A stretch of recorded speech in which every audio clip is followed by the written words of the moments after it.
kita kalau zikir, kalau ngaji, kalau belajar sholawat, nanti mengalami pengalaman spiritual, itu ada bisikan atau kadang batin kita dibuka oleh Allah, kadang-kadang kita keasikan di situ.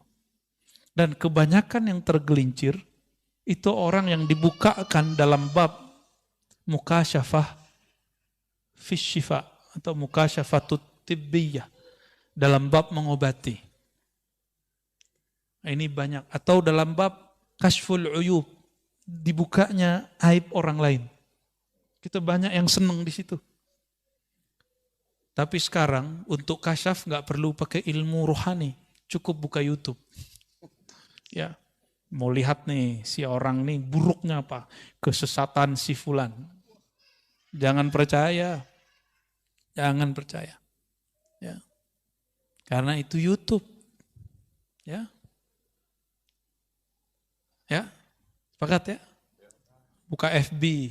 Oh di FB begini. Jangan percaya.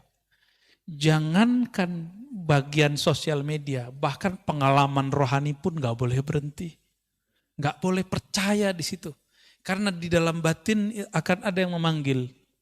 Akan ada yang memberikan irsyad. Petunjuk, apa katanya? Illa wanadathu hawatiful haqiqah. Orang-orang yang mengikuti ya, was-was tadi, ya, ilham-ilham al-YouTubiyah, ilham-ilham al-Facebookiyah, dan sejenisnya, apalagi ilham-ilham nafsiyah. Ya khatir, namanya khatir, masuk ke hati, masuk ke pikiran, bikin gelisah.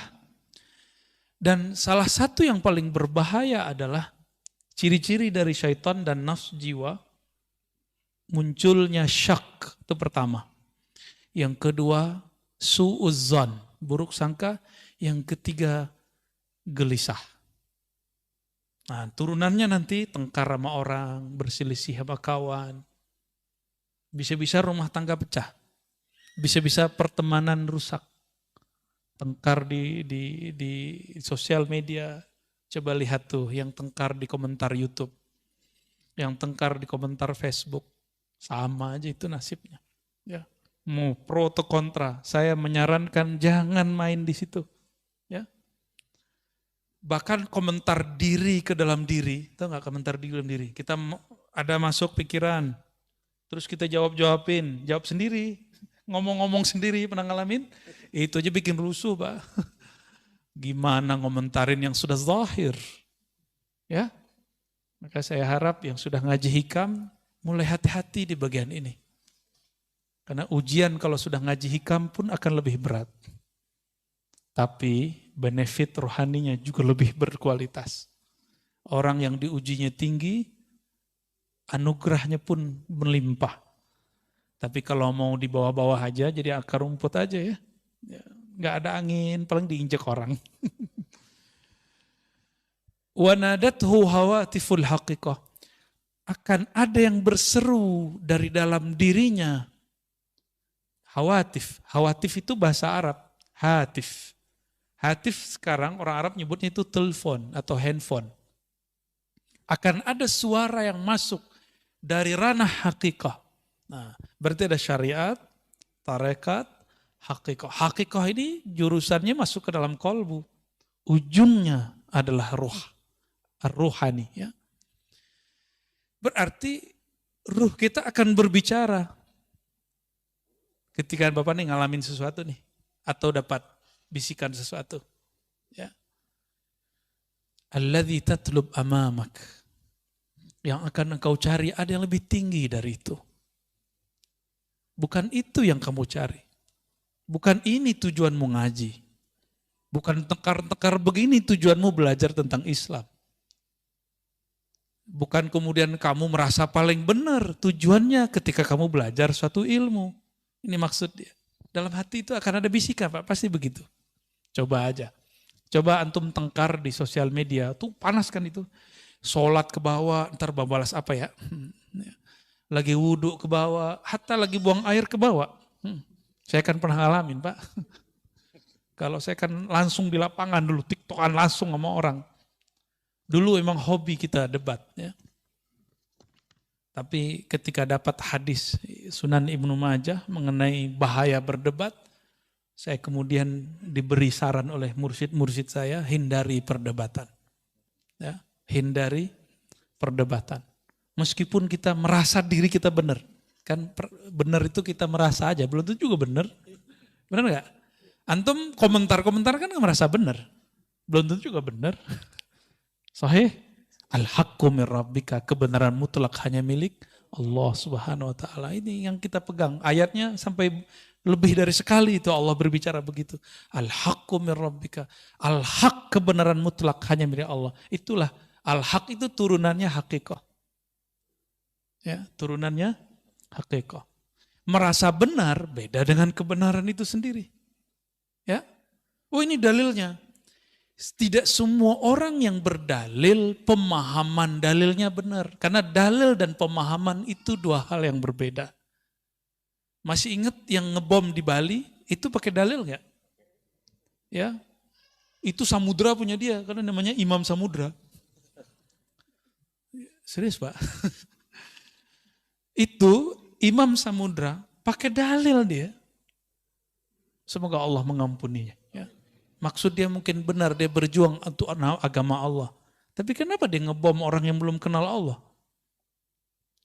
Yang dibom non-muslim. Masih mending tuh, Indonesia masih mending. Ya. Mungkin sudah ada beberapa yang ngebom sesama muslim. Di tempat lain, di negara lain, orang-orang yang membuat kajian-kajian keislaman, maulid Nabi, itu dibom. Ya, dibom. Maka perangkat-perangkat negara kita itu PR-nya besar sekali.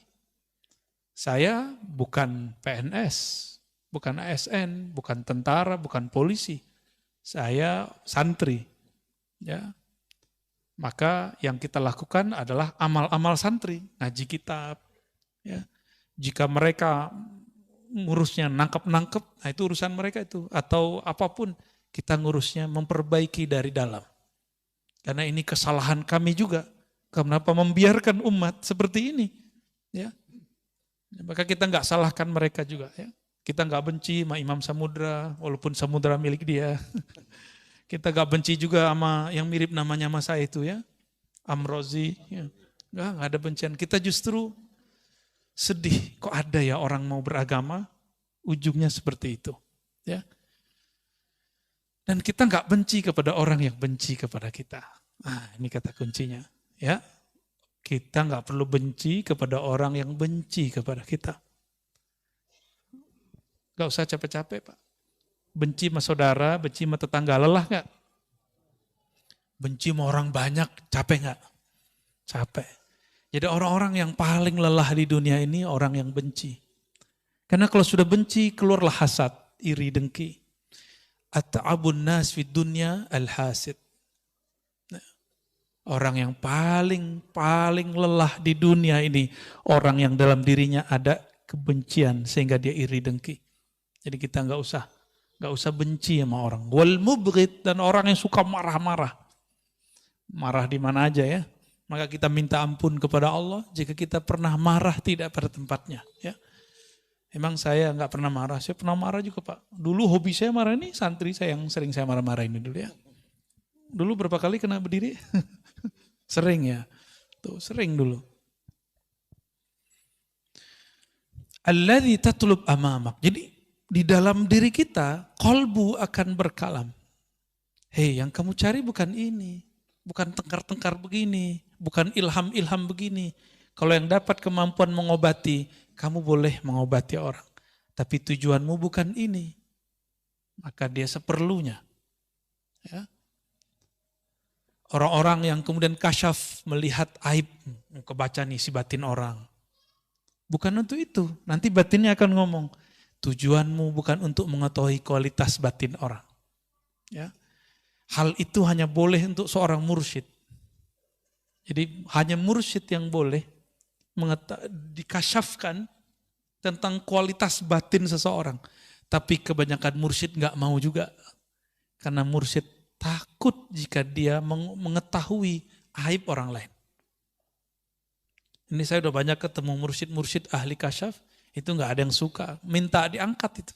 Ya Allah angkat ini. Dan rata-rata mursyid saya, mazhabnya mazhab husnuzon. Apa artinya? Alirannya berbaik sangka. Jarang yang berburuk sangka. ولا تبرجت ظواهر المكونات إلا نادته حقائقها. Tidaklah silau zawahir penampakan mukawanat alam. Alam itu ada alam yang zahir, ada alam yang batin. Alam pikiran termasuk ilmunya, ini Bapak faham sesuatu itu udah alam. Alam pemahaman namanya. Apalagi merasakan suatu pengalaman zikir. Ya, pengalaman zikir, ada macam-macam Pak.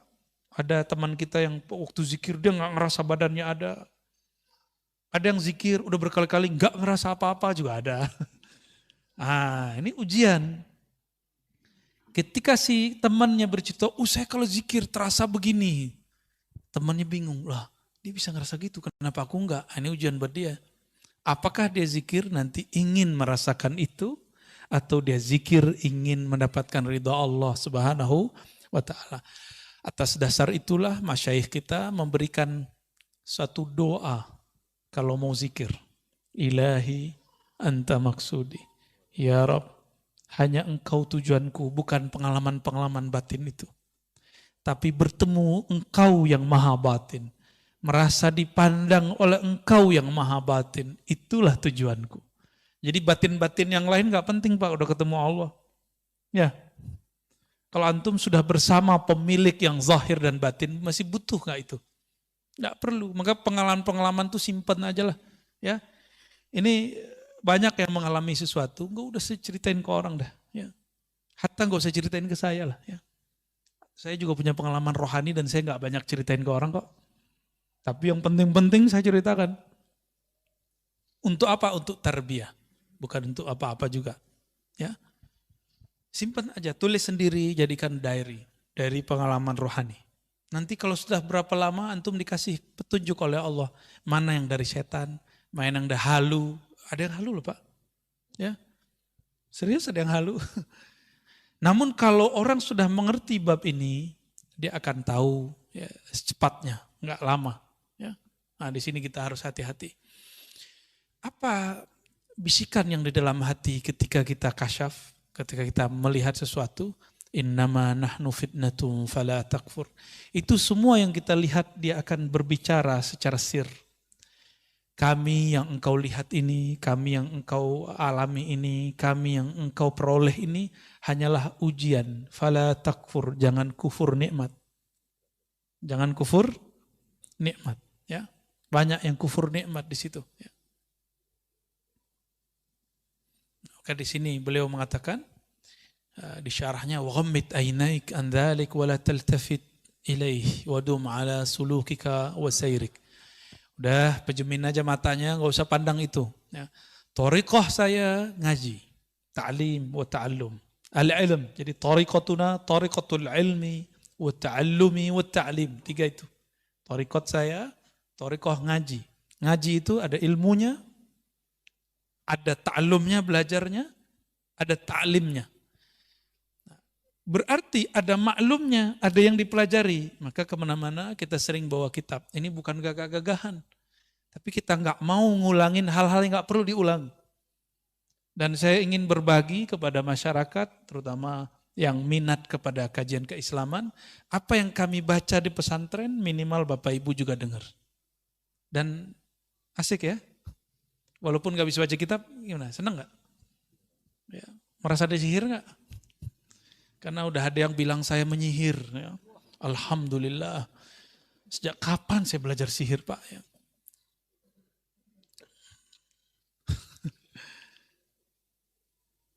Dan antum percaya gak aneh penyihir? Hah? Percaya gak? Mana ada penyihir sholawatan gitu?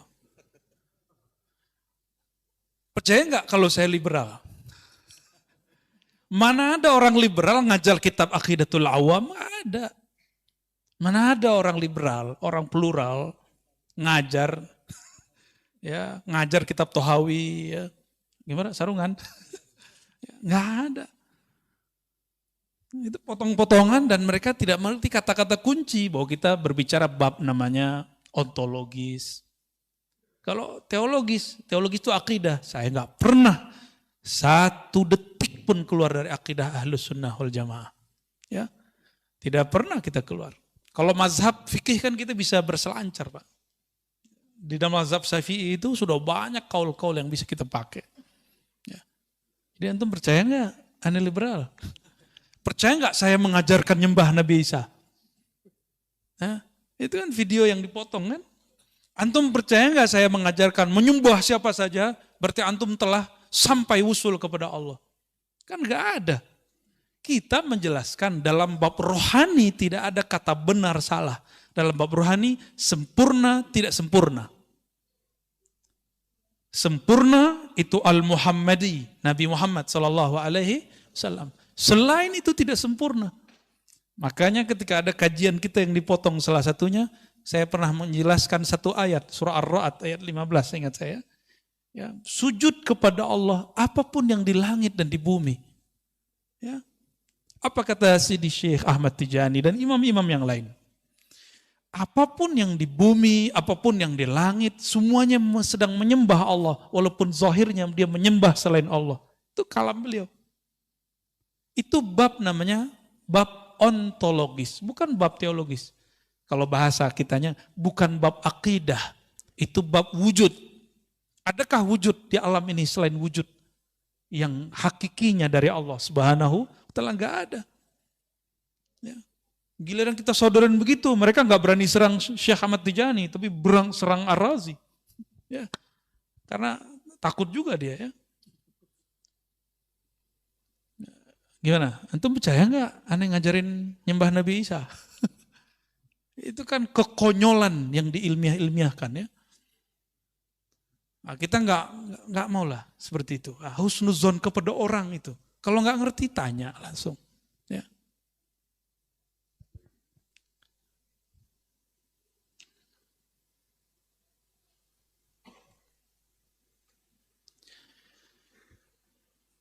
Was-was itu ada dua, satu dari dalam diri, satu dari luar diri. Yang dari luar diri ini ada syaitan bertubuh manusia, syayatinul insi. Dan yang kedua, syayatinul jinni, setan jin. Apa yang dia bawa? Was-was, iwaswisu fi sudurin nas.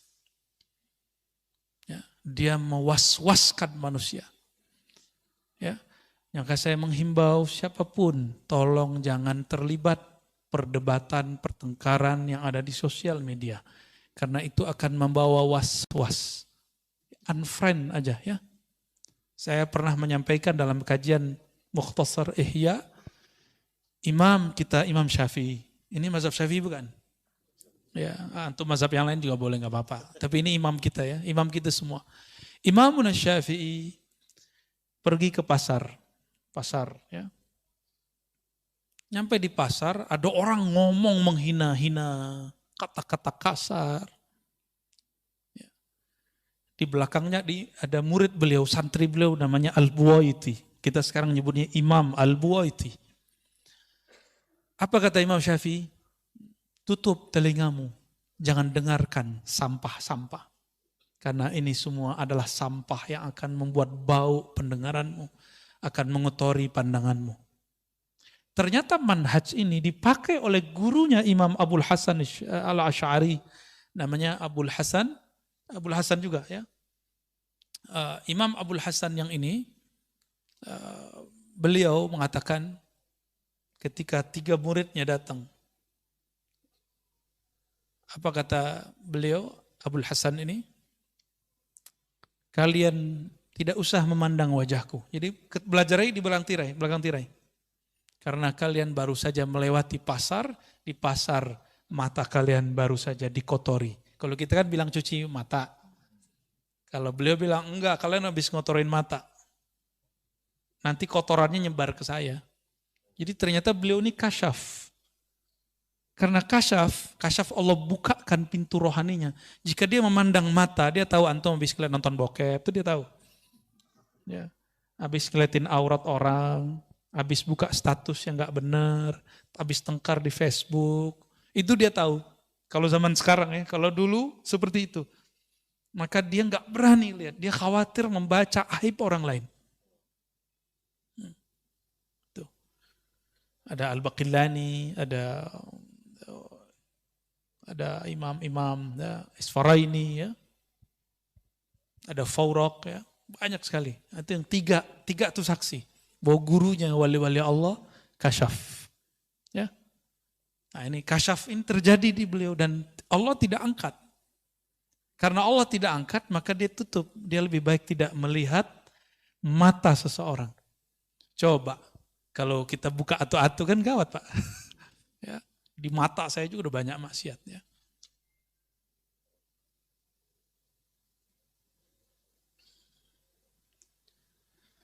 Ya itu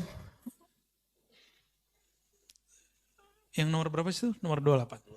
29. Oke. Sekarang kita masuk ke hikmah yang baru. Sebenarnya masih banyak penjelasannya. Minimal sudah dapat intinya. Bahwa jika antum dapat kasyaf atau ada kasyaf Facebookia, kasyaf YouTubea, dapat informasi dari sana, jangan langsung percaya. Oke? Nah, ini penting sekali. Penting dalam beragama. Capek ya. Nggak perlu tidak membuat hati kita tenang, tinggalkan. Sepakat? Ya. Oh dia memancing emosi saya. Nah ini ujian buat kita. Ya maklum sih manusiawi ya. Makanya sebaiknya daripada debat hindari. Jangan ketemu, nggak usah ketemu. Oh kita diremehin mah dia, harga diri gue di mana kan gitu. Ya itu. Ujian antum di situ, merasa diri berharga. Ya. Bismillahirrahmanirrahim. Hikmah yang berikutnya 29. Di kitab saya 21 ya. Kitab saya cetakan Darut Taqwa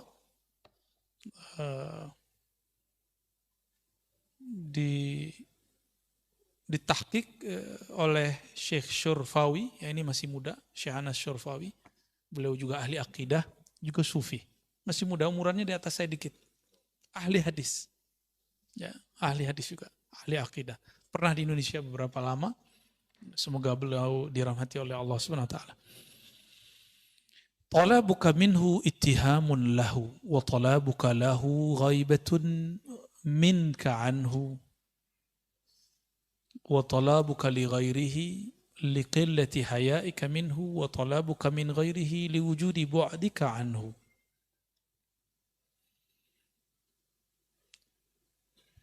Ada 4 jenis orang meminta. Dan 4-4-nya itu bermasalah. Jadi 4 kesalahan orang berdoa. Ya. Yang pertama, talabuka minhu ittihamun lah. Engkau memohon, meminta kepada Allah, minhu, kepadanya Allah, ittihamun, tapi engkau menuduhnya, ya, lahu, terhadapnya. Kenapa? Engkau meminta karena engkau berpikir dia lupa terhadap rezekimu. Lalu kita doa, ya Allah, masa sih lupa? Sering begitu nggak? Kita itu sering doa kayak ngasih tahu Allah, benar nggak? Jujur ya, kita sering doa memberitahu Allah. Ini yang enggak benar. Sebelum kita berdoa, Allah kan sudah tahu.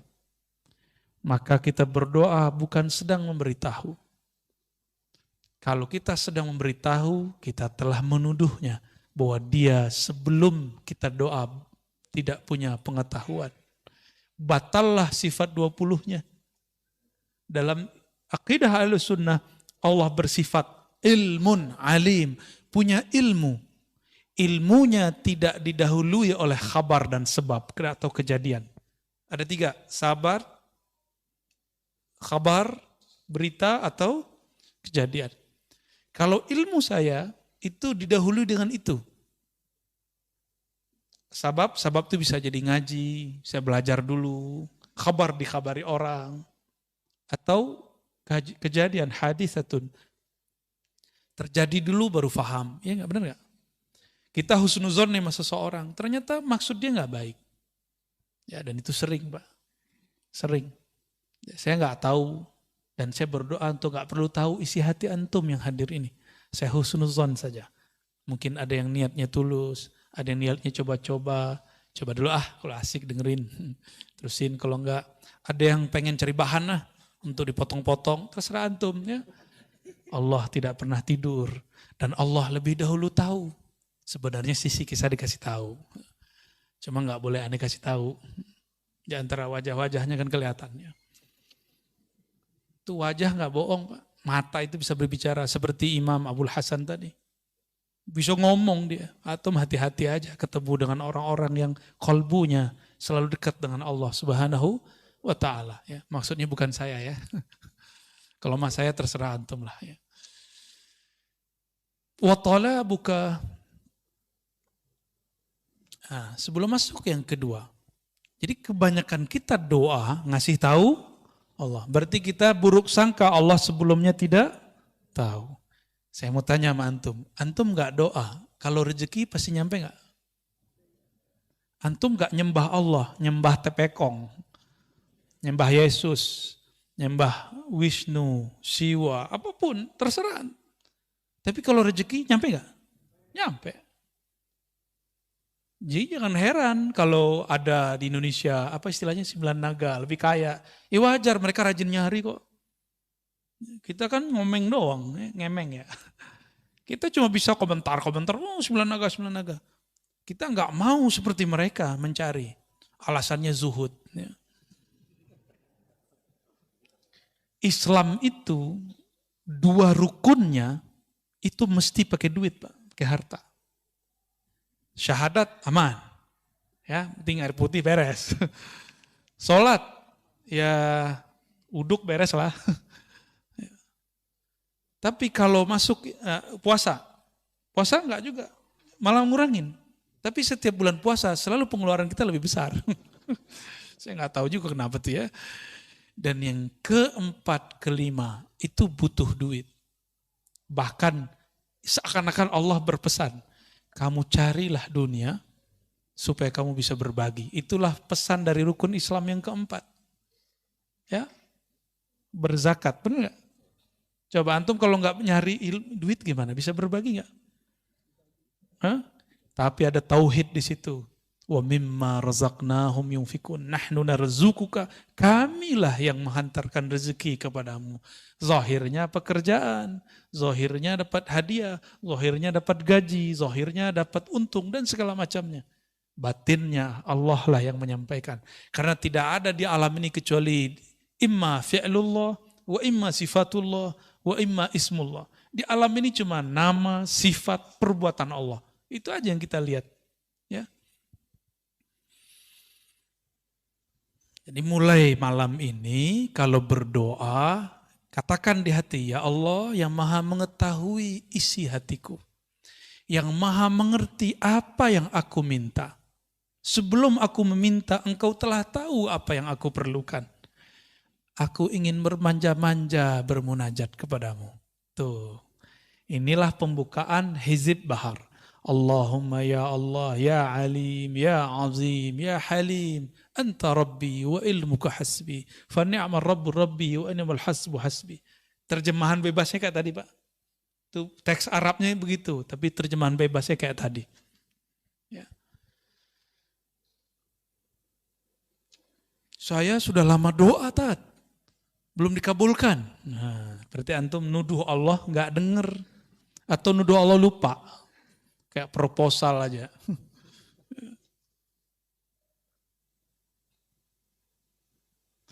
Wa talabuka lahu ghaibatun minka anhu. Engkau yang kedua, pertama talab minallah, yang kedua talab lillah.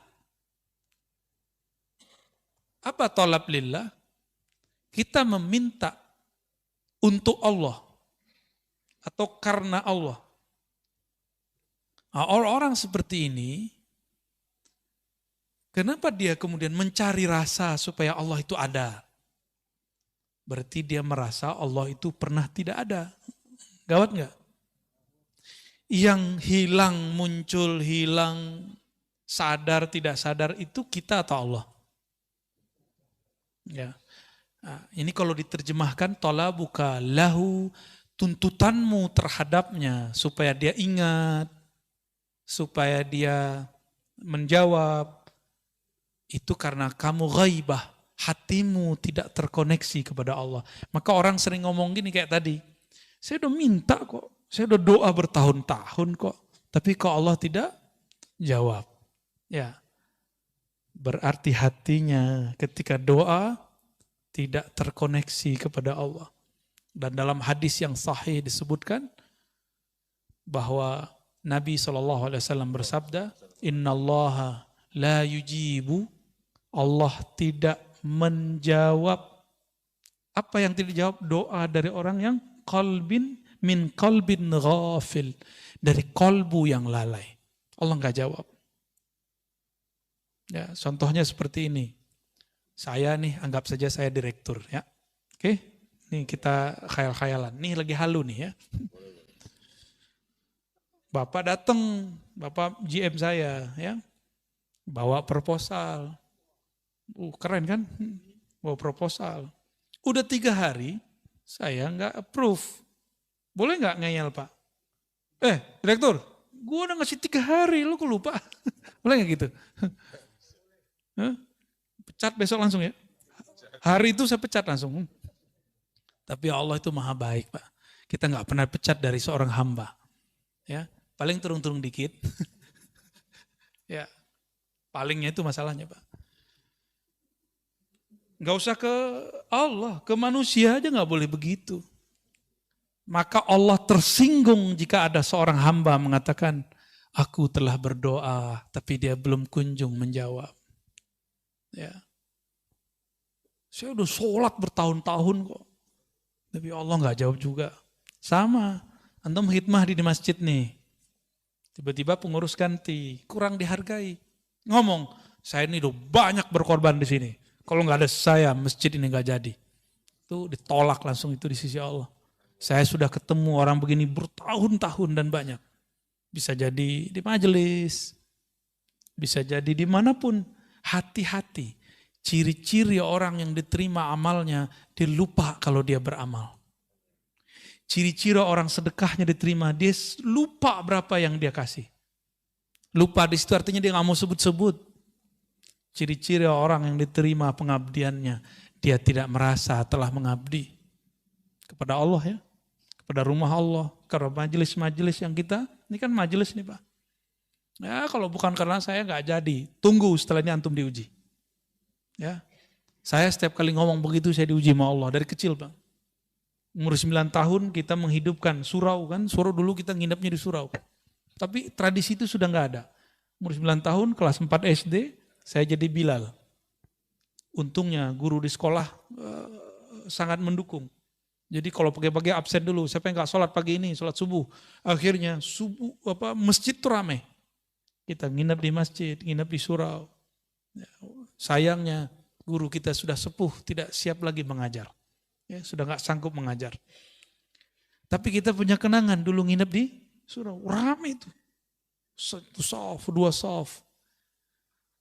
Terbesitlah di hati, ada was-was. Kalau nggak karena kamu, nggak ramai di masjid, nggak ramai di surau. Besok Bilal saya diganti. Gila. Sana kan kalau nyebut L di belakang hilang Pak. Bilal itu Bila. Dulu Bila. Panggilan saya Bila dulu. Bilal ya. L-nya hilang. B-nya ganti pakai G. Gila. Habis ngomong begitu. Ya.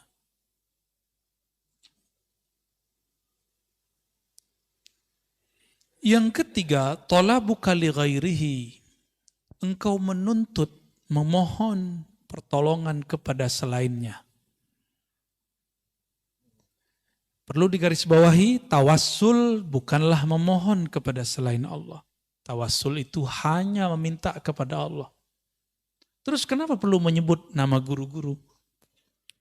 Karena Imam Abul Hasan Asy-Syadzili sebagaimana dikutip oleh Imam Al-Buni, Al-Ismul A'zam, nama Allah yang agung itu banyak. Salah satunya ada gudangnya. Siapakah gudangnya? Gudangnya adalah waliyun min auliyaillah. Wali-wali Allah Subhanahu wa taala. Wali-wali Allah itu hati-hati, kalamnya itu dia berkalam itu dengan kolbunya. Jika dia berdoa, doanya terdengar sampai ke langit sana. Ya. Kenapa? Karena dia berdoa, nafasnya selalu ingat kepada Allah Subhanahu wa taala. Ya. Yang paling dekat kepada Allah kan ruh kita. Dan ruh itu terhubung erat dengan nafas. Terhubung erat dengan nafas ini. Maka ada namanya zikir anfas. Zikir nafas, ya. Saya baru saja mendapatkan ijazah Thariqah Aidurusiyah, ya, dari salah satu guru kita. Dan di situ ada zikir anfasnya. Ada zikir anfasnya, zikir nafas. Ya. Sebagaimana di Thariqat Samaniyah ada Naqsyabandiyah, ada Syadziliyah, dan Thariqat-Thariqat lain ada. Ya. Jadi kita bertawassul bukan meminta kepada selain Allah, hanya meminta kepada Allah. Ya. Oh, tawassul cuma boleh kepada orang yang hidup dan hadir, Ustaz. Kan gitu kata orang. Apa jawabannya? Di hadis Imam Tirmizi tidak disebutkan hidup dan hadir. Nabi cuma mengajarkan, Allahumma inni atawajjahu bika, inni atawajjahu ilaika binabiyyika, nabiyyir rahmah. Ya Muhammad, inni atawajjahu bika ila rabbi, fashfa' fiyya. Atau fashfa' faqdi hajatinya. Ya Allah, aku memohon kepada engkau dengan kemuliaan nabimu, Nabi Rahmah. Wahai Nabi Muhammad sallallahu alaihi wasallam, aku bertawassul kepadamu, berwasilah, bermediasi denganmu dalam memohon kepada Allah. Mohonnya ke siapa? Ke Allah. Tapi nyebut nama Nabi Muhammad karena Nabi Muhammad di dalam dirinya ada gudang nur asma Allah Subhanahu wa ta'ala. Dan itu diwariskan kepada ulama. Ulama-ulama ini menyimpan di dalam rohaninya cahaya-cahaya nama Allah Subhanahu wa ta'ala. Saya boleh sampaikan, qalbul awliya, qulubul awliya, khazainu asma'illahi ta'ala. Qalbunya para wali-wali Allah adalah perbendaharaan nama-nama Allah Subhanahu wa ta'ala. Kalau dulu Imam Ghazali dalam kitab Ihya beliau mengatakan dadanya para ulama adalah kuburnya ma'rifat dan asrar. Kubur itu diziarahi enggak? Diziarahi enggak? Imam Ghazali ini ngomong, antum kalau enggak percaya yang pertama, yang Ghazali aja deh yang dipercaya. Kalau aneh kan ngomong, kolbunya para aulia adalah kumpulan gudang nama-nama Allah Subhanahu wa ta'ala. Sedangkan Imam Ghazali lebih dahsyat lagi, beliau berkata, apa kalamnya? Sudurul ulama kuburul ma'arif, kuburul ma'rifah wal asrar. Dada para ulama adalah kuburan daripada ilmu ma'rifat dan rahasia. Itu sebabnya ulama dikunjungi. Ya, itu sebabnya ulama dikunjungi. Ya, saya pun senang ziarah ke ulama. Kalau ke saya nggak usah dulu lah, ngaji-ngaji aja. Gak usah soan-soan dulu lah, belum pantas ya. Belum pantas aneh disoan-soanin ya. Mau berkunjung, belum pantas. Masih ada guru-guru sepuh, kiai-kiai senior. Kepada beliau lebih aula, lebih utama kita berkunjung. Ya, kalau perlu saya temenin berkunjung ke mereka. Kebetulan lagi pas waktunya ya. Insya Allah ya. Mau ziarah nanti ya. Ziarah bareng-bareng kita mau. Insya Allah. Nah, kenceng. Semoga COVID-nya nggak bekerja banyak ya. Ini karena mau libur sengaja ya, jangan terlalu euforia. Siapa tahu nanti ada virus baru. Nah, itu maksud dari pemimpin kita. Ya, ini udah nggak pada pakai ini nih. Ya, ini rahasia kita aja ya.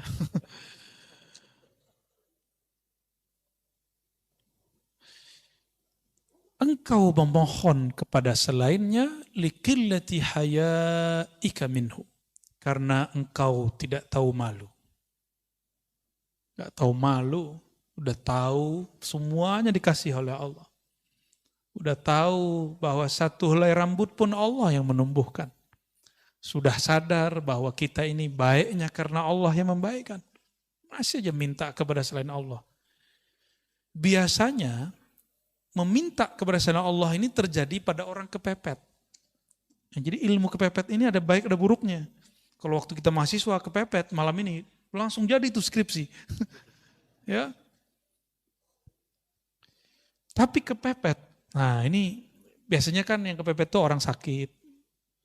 Kalau sakit datang ke dukun tuh. Dukun ya tahu deh ya. Dia kan minta ke Allah juga sebenarnya. Cuma kan antum dia disuruh syirik. Tapi ingat ada orang yang dituduh dukun, dia bukan dukun. Nah, itu disebut uskun, ustadz, tapi dituduh dukun. Ya, ahli ruqyah. Itu dia enggak syirik. Ya, yang teman-teman ruqyah itu saya tidak menentang praktek itu, saya cuma ingin mengingatkan jangan asik di situ, gitu aja. Ruqyah kan salah satu yang dibolehkan Nabi Muhammad Sallallahu Alaihi Wasallam. Jadi kita nggak masalah, tapi jangan halu, ya, berbahaya. Masa percaya sama orang lagi kesurupan? Saya paling merasa aneh jika ada orang mentasdik, mempercayai omongan orang kesurupan. Orang kesurupan antum percaya? Makanya ada video orang ngambil kaligrafi nama Ashabul Kahf. Di tengahnya ada kitmir. Ya. Gitu kan. Nah, saya ada di sini karena itu. Nah, ini cara setan lewat jin yang nyusup, ya, sehingga menjadi kesurupan ke badan seseorang untuk menghina nama-nama kekasih Allah. Ashabul Kahf itu kalau dalam ilmu ma'rifat termasuk nabi-nabi tapi bukan rasul. Karena sebelum Nabi Muhammad SAW, nah wali itu nabi. Sebelum Nabi Muhammad, semua wali-wali Allah yang dapat nubuat, ya, dapat kabar ilham itu pasti wali. Kecuali orang-orang soleh, ya. Ada wali-wali yang khusus lah. Kalau wali amnya nggak masuk, ya, wali amnya nggak masuk nabi. Tapi kayak mereka Ashabul Kahf. Sebagaimana disebutkan dalam kitab Tazkirah, Ashabul Kahf itu nanti akan muncul kembali. Itu gak tahu gimana ceritanya. Akan muncul kembali nanti di saat Nabi Isa berjuang melawan Ya'juj dan Ma'juj. Nanti keluar lagi Pak. Berarti dia lagi tidur lagi sekarang. Wallahu a'lam. Ya. Hanya Allah yang tahu nasib mereka hari ini. Saya pernah ke tempat yang disebut Gua Kahfi yang ada di Yordan. Besar kemungkinan memang di sana. Ya, kita ditutup oleh Allah, kita nggak bisa ngelihat di belakang rahasianya apa, kita nggak tahu. Ya, tapi kalau berdasarkan riwayat yang ada, mereka muncul lagi. Baik. Ada kepepet kedua, orang yang sudah mentok biasanya jabatannya, posisinya, biasanya ini pejabat-pejabat nih hati-hati, ya, pejabat-pejabat. Nggak tahu, kelas menteri mungkinnya dia ada. Cari backup. Cari backup ke siapa? Ya, direktur-direktur yang sudah kesohor tuh ya. Udah mentok dia, udah bingung. Nah, cari backup. Mau cari backup ulama, terjebaknya kepada dukun yang berbaju ulama. Ada ulama dituduh dukun, nggak dideketin. Ada dukun berbaju ulama dideketin. Oh, ini banyak terjadi. Ya, udah banyak. Saya agak sedih melihat fenomena ini. Ya. Kalau mereka menghebat, mereka aja jadi direktur ya. Mereka aja jadi orang hebat. Kenapa mereka kemudian kita mintai? Jangan marah ya. Yang praktek jangan marah. Ya, kita harus edukasi masyarakat lah. Wirid-wiridnya sudah ada semua kok Pak di Instagram, di YouTube. Wirid supaya narik rezeki. Ada semua. wirid untuk jabatan naik. Ada semua, antum mau ngamalin nggak? Ya, itu aja sebenarnya. Tapi ada cara paling ringkes. Puasa Daud, sedekah, udah beres. Karena sebaik-baik karir Nabi Daud. Nabi Daud itu karirnya terbaik. Apa rahasianya? Rahasianya apa coba? Puasa Daud ya. Ya namanya puasa Daud, ya Nabi Daud yang puasa. Dulu di awal Allah mencipta Sayyidina Adam. Nabi Adam dikasih unjuk takdir semua keturunannya, termasuk saya duduk malam ini di sini dan antum hadir malam ini. Nabi Adam sudah dikasih unjuk. Nabi Adam tahu. Ya, maka Nabi Adam tersenyum kalau ngelihat kita ngaji. Alhamdulillah. Nabi Adam melihat di antara takdir itu ada yang unik. Yang unik apakah itu? Nabi Daud ahli pandai besi. Dia akan bisa menciptakan senjata-senjata yang hebat.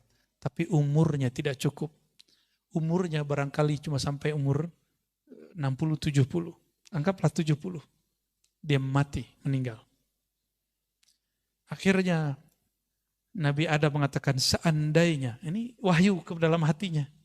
Jadi wahyu itu ada macam-macam juga, ada yang sudah di Lauh Mahfuz, ada yang langsung ke dalam ruhnya para nabi. Ini tingkatan-tingkatan wahyu Pak. Yang sudah sampai, jadi Allah berkalam ke Lauh Mahfuz, itu babnya kudrat iradat, kita sebut takdir. Ada yang masuk ke dalam ruhani para nabi dan para wali. Nah ini namanya bukan takdir, namanya rahmah. Ya, karena aras itu adalah tempat Allah mengejawantahkan rahmatnya. Disebutlah Ar-Rahman alal arsy istawa. Terhadap aras lah Allah meratakan, melimpahkan rahmatnya. Aras itu di atas langit. Antara langit dan aras ada takdir, Lauh Mahfuz. Berarti hukum aras lebih tinggi daripada hukum Lauh Mahfuz. Seperti, mohon maaf, kolonel, atau kalau di polisi apa namanya? Kombes punya suatu kebijakan. Terus ada atensi dari jenderalnya, jenderal bintang 1. Berubah nggak dia? Berubah. Di dunia aja begitu, gimana di langit enggak? Ini kan cuma imitasi yang di sana. Yang ada di alam ini adalah imitasi. Apa arti imitasi? Ya, tiruan yang di sana, yang hakiki yang di sana. Nah, langsung hukum arsyah, hukum rahmat yang disebutkan di dalam Al-Quran. Ya, bahwa rahmat Allah mendahului ghadabnya. Di hadis qudsi juga disebutkan begitu. Rahmat Allah mendahului murkanya. Dalam sebuah lafaz ada kalimat di hadis qudsi misalnya, inna rahmati sabaqat ghadabi. Sesungguhnya rahmatku mengalahkan, mendahului ghadabku. Ghadab itu hukum Lauh Mahfuz. Murka. Sedangkan rahmat hukum arsyiyah. Berarti ada ilmunya kan? Ini bukan buatan Ar-Razi. Bukan akidah baru. Ada dalilnya semua. Kita nggak mungkin keluar kalam sesuatu tanpa ada dalil. Ya, nggak mungkin ya. Saya membawa bid'ah kalau mengatakan itu. Sayyidina Adam alaihissalam kemudian mengatakan, ya Rabb, ini kan bisa diilhami.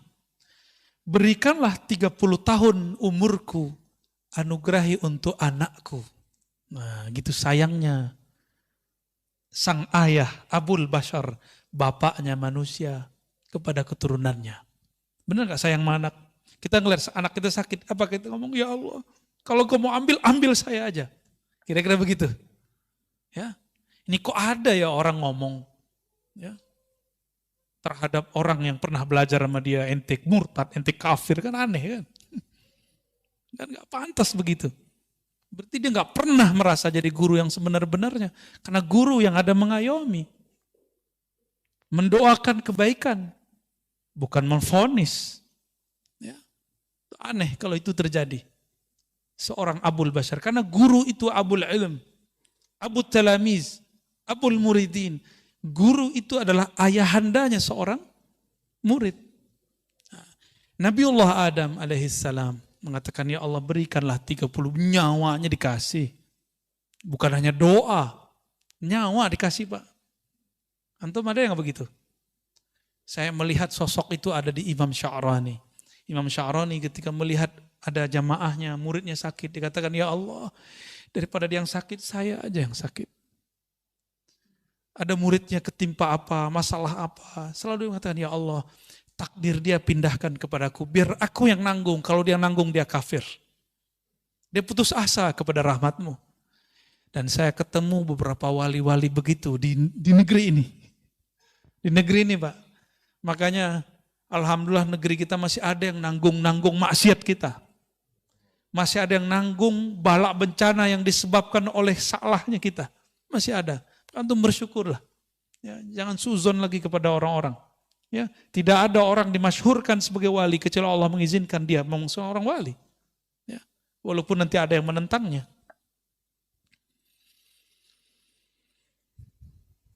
Akhirnya Sayyidina Adam, takdir rahmah mengalahkan takdir kudrat iradat.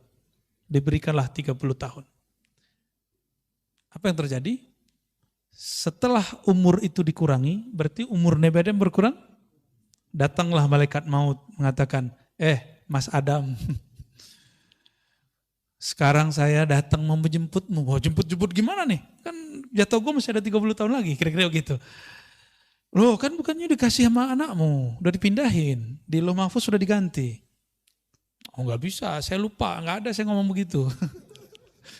Itulah awal nisyan ya waqa ala Sayyidina Adam. Awal kelupaan terjadi pada Nabi Adam. Atas dasar itulah kata Nabi Muhammad SAW, keturunan Nabi Adam pasti akan lupa. Lupa sama Allah, lupa sama Rasulullah, lupa sama anak bini ya. Lupa, emang dari sono. Mau gimana lagi? Hukum rahmah terjadi lagi. Nabi Adam ini kan posisinya lebih tinggi dari malaikat maut. Ya Allah, saya lupa. Menurut saya masih ada 30 tahun lagi. Ya udah, 30 tahun lagi Nabi Adam hidup. Malaikat maut pensiun dini. Diundur. Yaudah, gue ngalah deh. Mundur malaikat maut. Ya, lucu juga Pak. Jadi ada semacam negosiasi juga di alam sana. Ya, menarik nggak cerita begitu? Dongeng apa lagi nih Arazi? Hadisnya sahih kok. Cuma saya ceritakan dengan bahasa kita malam ini. Itu aja bedanya. Ya. Terus Nabi Daud. Ini yang jarang diceritakan. Kenapa kemudian Nabi Daud puasanya sehari puasa, sehari tidak? Itu asrarnya ada rahasianya. Untuk menebus hukum rahmah itu, as-saumuli, puasa itu milikku. Milikku ini hukum rahmah. Maka cara Sayyidina Daud untuk berterima kasih kepada Allah, berterima kasih kepada Nabi Adam, dia berpuasa, puasa Daud.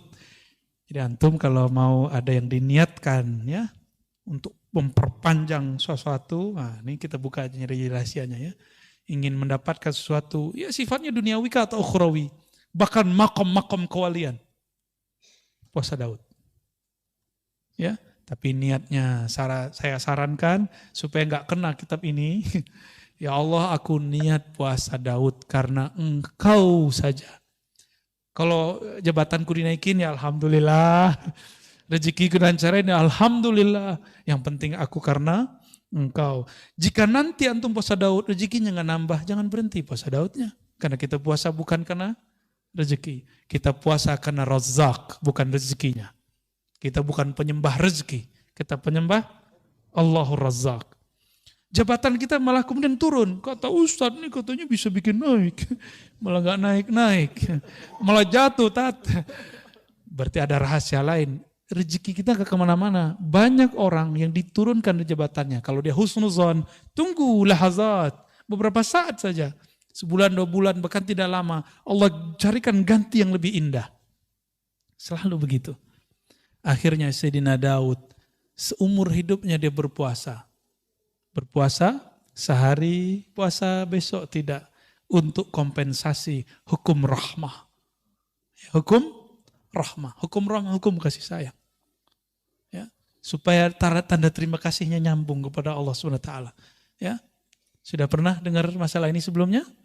Ya, udah kali ya. Kentar ini dituduh bid'ah lagi. Wa talabuhu min ghairihi. Talabuka, engkau meminta, yang keempat, engkau meminta kepada selainnya. Pertanda engkau memang jauh darinya. Ya. Maka datang kepada, mohon maaf ya, pakai media-media. Saya tidak mengharamkan raja, wafak, wifik, karena ada ilmunya, ada sanadnya. Karena Ibnu Taimiyah pun membolehkan raja.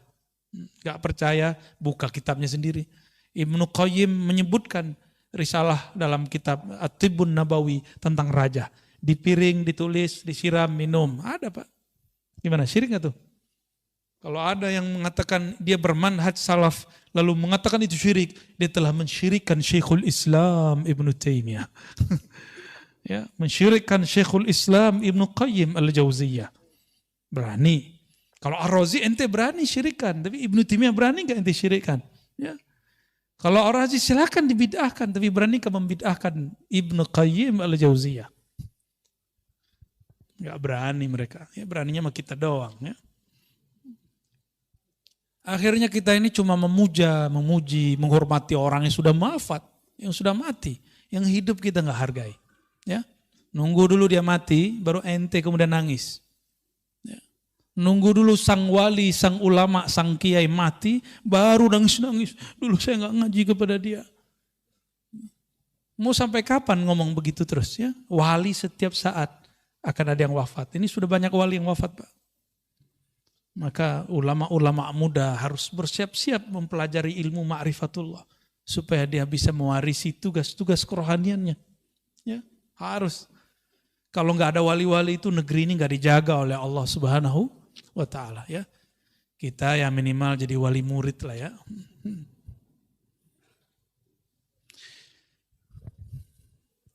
Kenapa orang gelisah? Tahu kenapa orang gelisah? Karena jauh dari Allah Subhanahu. Tapi Allah pernah jauh nggak dari manusia? Allah nggak pernah jauh. Berarti jauh itu ada pada rasa dan pengetahuan. Karena pengetahuannya tidak ada tentang Allah, maka rasanya tidak dekat kepada Allah. Pengetahuan itu bahasa Arabnya ma'rifah. Kumpulannya disebut ilmu. Ya. Jika diamalkan muncullah rasa. Jadi apa yang disebut rasa zauq? Zauq itu adalah natijatul amal bil ilm. Buah dari mengamalkan satu ilmu muncullah rasa. Sudah tahu solawat itu wajib. Bahkan sebelum ada hukum solawat sudah wajib. Ya kan kita dipotong juga tuh sama orang. Suek juga tuh orang ya. Apa jadi potong? Kita mengatakan bahwa sholawat itu lebih wajib daripada sholat. Maksudnya sebelum ada sholat diwajibkan kepada manusia, Allah sudah bersolawat. Allah itu qadim. Itu makna dan disebutkan di kitab ini juga. Ya. Allah itu qadim. Dan Allah dengan kekodimannya. Qadim itu maha terdahulu, maha awal, bahkan tidak berawal. Belum ada langit, belum ada bumi, belum ada aras, belum ada surga, belum ada neraka, belum ada. Salat ente belum ada. Ya, belum ada, zakat kita belum ada. Allah sudah bersalawat. Innallaha malaikatahu yusalluna 'alan nabi.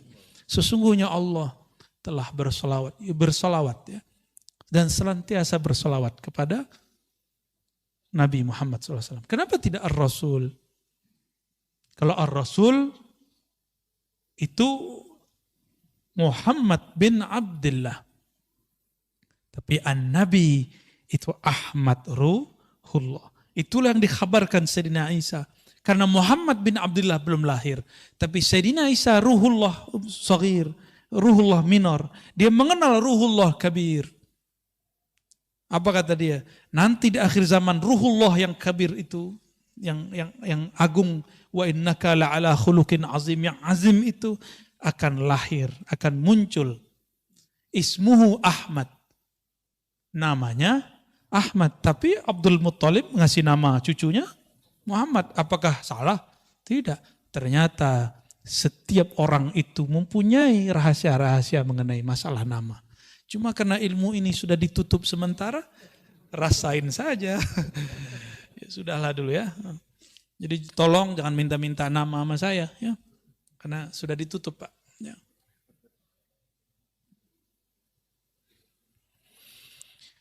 Kalau udah kenal sama Allah, kalau kenal seseorang, udah kenal nih, orang tua kenal sama anaknya.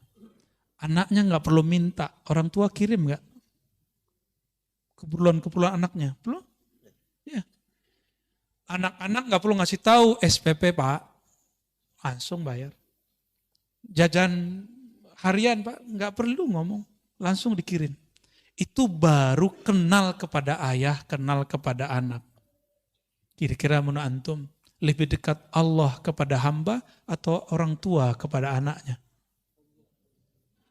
Maka orang-orang yang mengenal Allah, dia malu berdoa dengan cara yang 4 tadi. Dia pun kalau berdoa, doanya doa manja. Doanya doa manja. Ya seperti anak kita tiba-tiba nelfon nangis, Pak. Gak ada jajan. Padahal jajannya udah ada. Cuma habis duluan. Seperti itu. Karena dia bermanja-manja. Sekedar ingin melepas rindunya kepada orang tuanya. Seperti itu lebih kurang. Ya, maka berdoalah karena bermanja-manja kepada Allah Subhanahu wa ta'ala. Jangan berdoa itu lagi intimidasi Allah. Ya Allah, saya udah doa nih, udah 2 tahun doa. Masih jomblo aja. Ya Allah, ya Allah. Allahumma sholli ala Sayyidina Muhammad. Maka pensyarahnya Imam Ibnu Abbad, beliau mengatakan, فَالطَّلَبْ كُلُّهُ عِنْدَ الْمُوحِدِينَ الْعَارِفِينَ مَعْلُولٌ. Meminta dengan cara intimidasi, dengan suuzon kepada Allah, itu pertanda bahwa ada cacat di dalam dirimu. Bahwa engkau belum betul-betul mengenal Allah Subhanahu wa ta'ala. Kita memohon kepada Allah berkah kajian ini, berkah Nabi SAW dan para wali Allah khususnya Sayyidina Abil Hasan Syazili, Abul Abbas Al-Mursi dan Ibnu Athaillah Sekandari.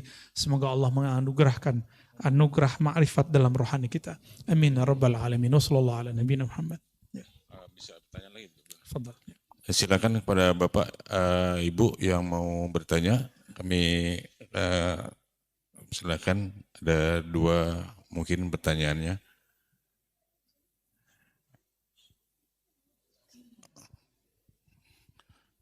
Dari sebelah kanan dulu Pak ya, di depan.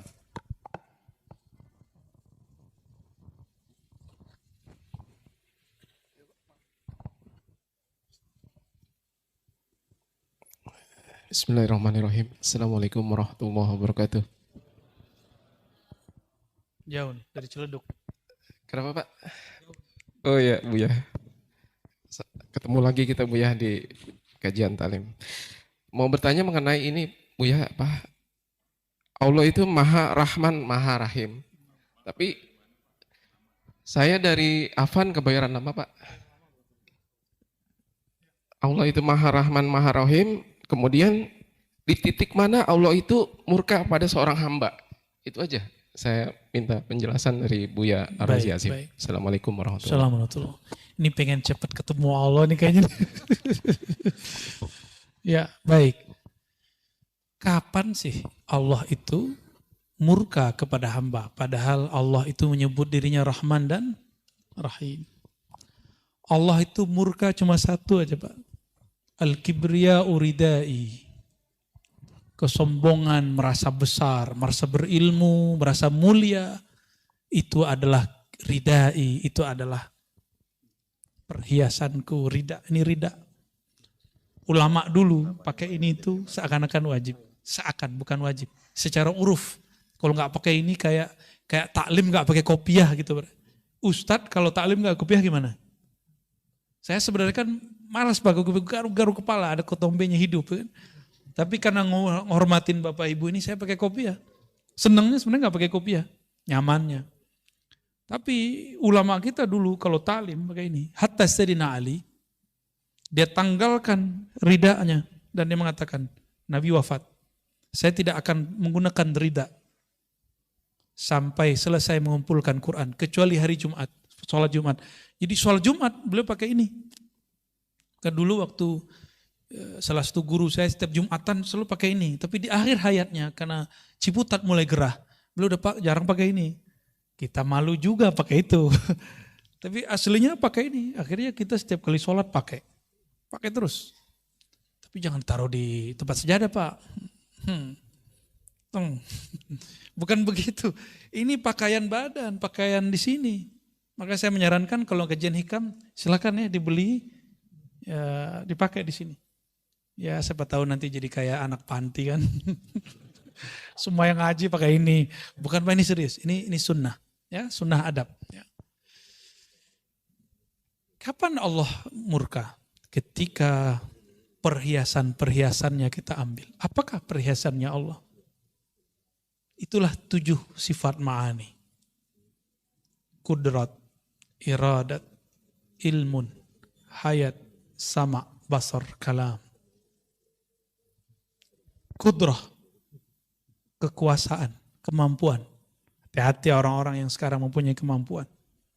Baik dia umara ataupun ulama. Jangan pernah merasa ente sendiri yang buat begitu. Tapi Allah lah yang mau nitipkan itu semua. Pimpinan pesantren, hati-hati. Pimpinan thariqah, pimpinan majelis. Kudrat iradat yang Allah berikan itu. Termasuk kepada wali. Wali doa, tembus. Berarti dia fana dalam kudrat iradat Allah. Karena orang yang asik dengan 2 nama ini, doanya akan makbul. Ini rahasia para ulama kenapa doanya makbul. Karena dia mengerti kudrat dan iradat. Ya. Ini saya dapat kisah dari murid-murid Aba Gurus Kumpul. Aba Gurus Kumpul itu hobi nembak, Pak. Hobi nembak, sampingnya tentara. Mau nembak burung. Tentaranya suruh nembak, gak kena-kena. Gak mati dong. Nah, beliau nembak, kena, mati. Ditanya sama si tentara ini, rahasianya apa Abah Guru? Jawaban beliau, ente lihat dulu dia kapan dia lupa mengingat Allah. Kan bingung ente tuh. Kapan sih burung lupa mengingat Allah? Itu masyhur di kalangan murid-murid beliau tentang itu. Nah itu kasyafnya beliau tuh. Tahu dia kapan si burung lupa ingat Allah. Karena memang rumusnya binatang itu dia tidak dicabut nyawanya kecuali dia lupa mengingat Allah Subhanahu wa taala. Jadi kena nggak kena sebenarnya nunggu aja tuh udah lupa atau belum. Ya, kira-kira seperti itu. Kudrat iradat saya, ilmu yang saya dapat, itu kan ilmunya Allah semua. Bapak nih sukses, ilmu apa aja loh Pak ya, bukan ilmu agama aja. Ilmu ngurus sesuatu, lawyer dengan ilmu pengacaranya, ilmu hukumnya, ya, hakim dengan ilmu kehakimannya, pemerintah dengan ilmu politiknya, semuanya. Ulama dengan ilmu keagamaannya sama aja. Nah ini contoh saya merasa saya yang berilmu. Kalau nggak sama gue nggak jadi. Tuh dulu murid gue tuh, kalau nggak sama gue nggak jadi dia tuh. Ya kalau ada yang begitu Pak, lewat sudah. Itu bukan ilmu dia. Dan dia bukanlah orang yang membuat si murid jadi. Apa buktinya? Saya punya murid di satu kelas. Dari 40 murid, kenapa cuma 5 orang yang jadi? Padahal jamnya sama, tempatnya sama, kitabnya sama, gurunya sama, ocehannya sama. Tugasnya sama, ujiannya sama. Karena memang Allah pilih, ini Allah kasih, ini Allah enggak Allah kasih. Gitu ya. Maka caranya supaya tidak dimurkai Allah, jangan anggap yang 7 itu Allah pinjamkan kepada kita. Ya, ilmu, hayat, hidup, sama, memandang, mendengar, kalam, berkalam. Semua itu pinjaman dari Allah. Inilah yang disebut amanah. Jadi apakah yang diamanahkan Allah? Inilah perhiasan-perhiasannya. Jangan pernah merasa ini milik kita. Siapa yang mengakuisisi milik Allah, maka Allah murka kepadanya. Dulu iblis Azazil ingin mengakuisisi kolbu manusia. Kolbu itu kan tempat Allah memandang. Yanzuru ila kulubikum. Allah memandang ke dalam kolbu. Itu bahasa hadis. Kalau bahasa ma'rifatnya, Allah bersemayam ke dalam kolbu hamba. Bukan berarti Allah menempati kolbu, bukan. Bersemayam di situ istiwa. Memandang dengan rahmatnya. Meliputinya. Kan istiwa artinya, bersemayam itu artinya meliputi. Dan kolbu itu lebih luas dari langit dan bumi.